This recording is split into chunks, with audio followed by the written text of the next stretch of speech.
Today is an interesting day. We who tend to live our life mostly by head and kind of emotionless, today we allow ourselves emotion as we remember Mama, right? It's a day of heart.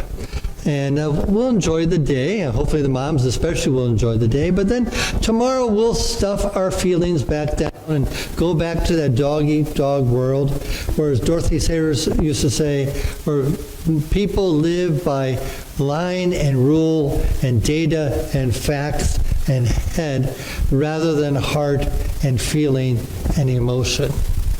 And we'll think that this is an okay way to live our life, pretty much emotionless. But we deny ourselves and we hurt ourselves when we don't allow ourselves to experience emotions, the highs and the lows, the good and the bad times of life. We do need those. We do need those. And we do the same thing with God. We give Him one day a week, sometimes, 1 hour at the most. God help you if you go overtime. For some reason, when you go to a football game and it goes into overtime, you're happy, you know? But go 5 minutes over in church, yeah, the line's going to be long at the Village Inn if I don't get there soon. Anyway, and we think we can treat God that same way. But God's not hurt by that. We're hurt when we don't bask in and drink deeply of that time in church where we hear of God's wonderful love, a love that's beyond all other loves. And so today we have both this image of moms who cared for us and a shepherd, a good shepherd named Jesus who cares for us. And it's a very sentimental, emotional, feeling type image. But let's first get into the text and see that maybe it wasn't the warm, goosebump type feelings that Jesus was conveying when he said, I am the good shepherd. You see, in John chapter 9, and the chapter breaks are helpful. When the writers wrote the Bible, they didn't say, all right, I'll stop here and write down chapter 2. No. The chapter breaks came later. And they've been helpful, but occasionally they're not helpful. And today's one of those days. The chapter break that leads into the Good Shepherd chapter needs to be connected to the chapter before. The chapter before, Jesus has healed a man born blind. And he says to the leaders, for this reason I came into this world, that the blind might see, and those who see might become blind. And the religious leaders took umbrage at this. Are you saying that we are blind? And Jesus said, yes. Yes, I am. And then he goes on to say, I'm the good shepherd. Now that means a lot more than just a nice, kind-hearted, hired hand on the farm. What he was saying by that, he was drawn from Jeremiah and Ezekiel in the Old Testament, where God said, I don't like how my people are being cared for by their leaders. Someday I will come and I will shepherd my people. And so when Jesus said, I am the good shepherd, the religious leaders knew what he was saying, that he was God and that he was there to oust them out of power because they were self-serving rascals. And that's the context of saying, I am the good shepherd. My sheep know my voice. They don't follow others. The others were hired hands who don't care for the people. And with every one of those statements, the Pharisees were getting smacked in the face with reality. That Jesus is God and that they were not serving God nor the people. I am the good shepherd. And he will eventually tell them, I will lay down my life for the sheep. And I have sheep that will follow me. You see, when you come to Jesus, you also experience life with Jesus. You have a sense of belonging because he is your good shepherd. Encountering Jesus can be like being with a family member. that you like spending time with. And that's what our relationship with God can be like, you know? And we need to hear his voice. Now, we don't live in such a farm environment as we used to. So let me change the image about sheep hearing the voice. It's a dog. Don't dogs obey commands? Don't dogs come when you call for them, you know?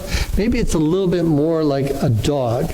And sometimes a dog can be tricked or bribed or otherwise led to do wrong by someone else. But all they need to know is hear their master's voice, and they snap back, and they come back. And you know, every Sunday morning is Jesus calling for us to come back.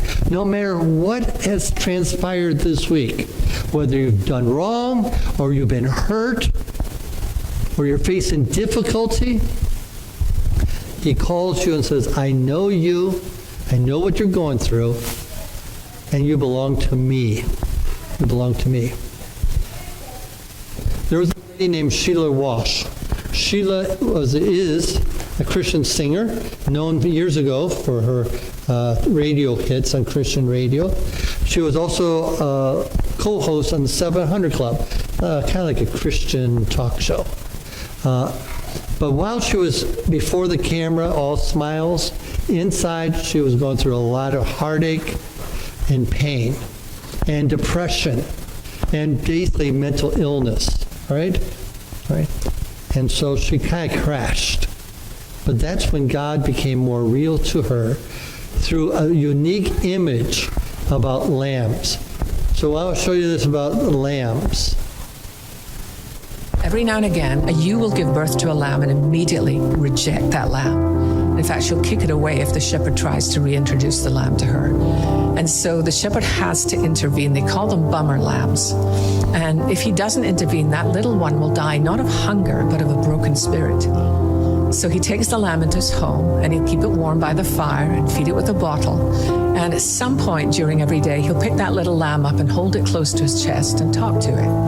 And once the lamb is strong and able to go back to the flock, he'll place it back with the flock. But I got to see this, which I just loved, in the morning when the shepherd comes out and stands at the edge of the field, and he calls out, sheep, sheep, sheep. The very first ones to run to him are the bummer lambs, because they know his voice. It's not, he doesn't love them more than the rest, but they know him and they trust him.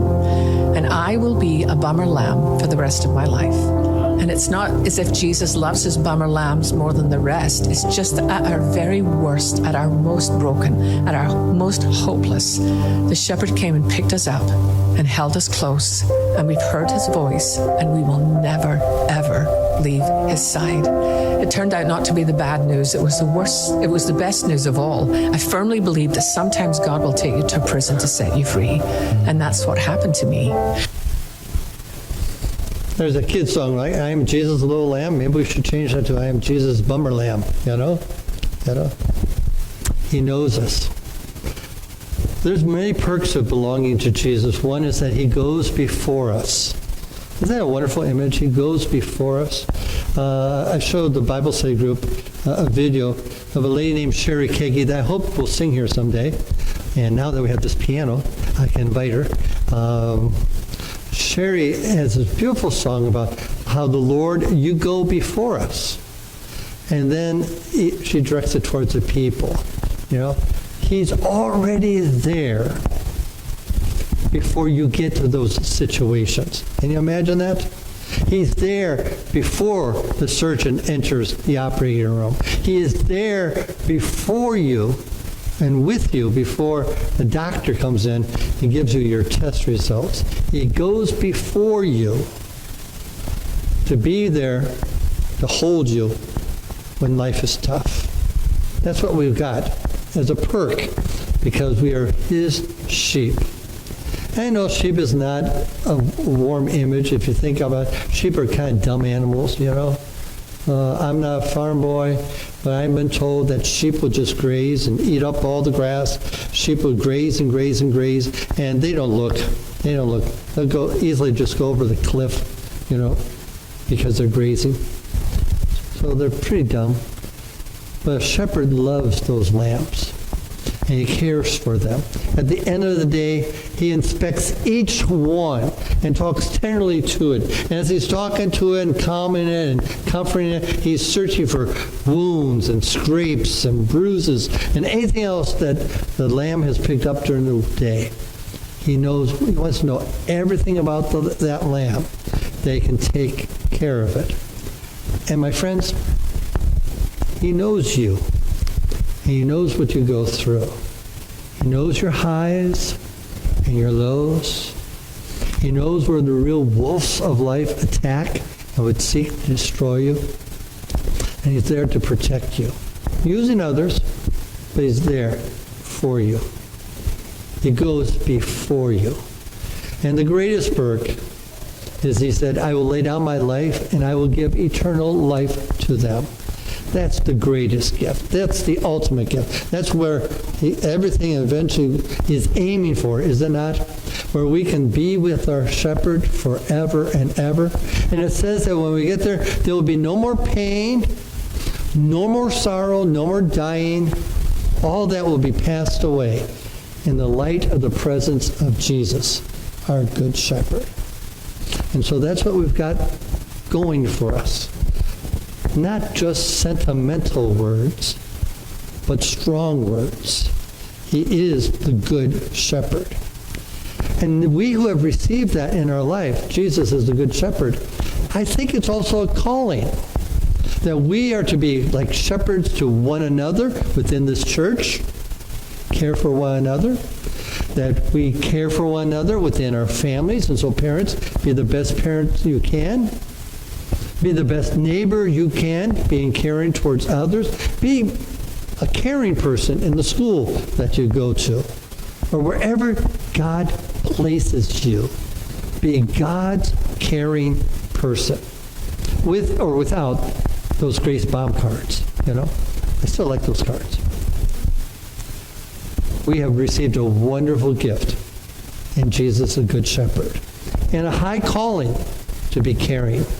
And today we see that, do we not, in the lives of many mothers who cared for us and sacrificed for us, how that is just but an inkling of the greater love Jesus the shepherd has for us. So now, with a little bit more solid knowledge, let's really sing the 23rd Psalm.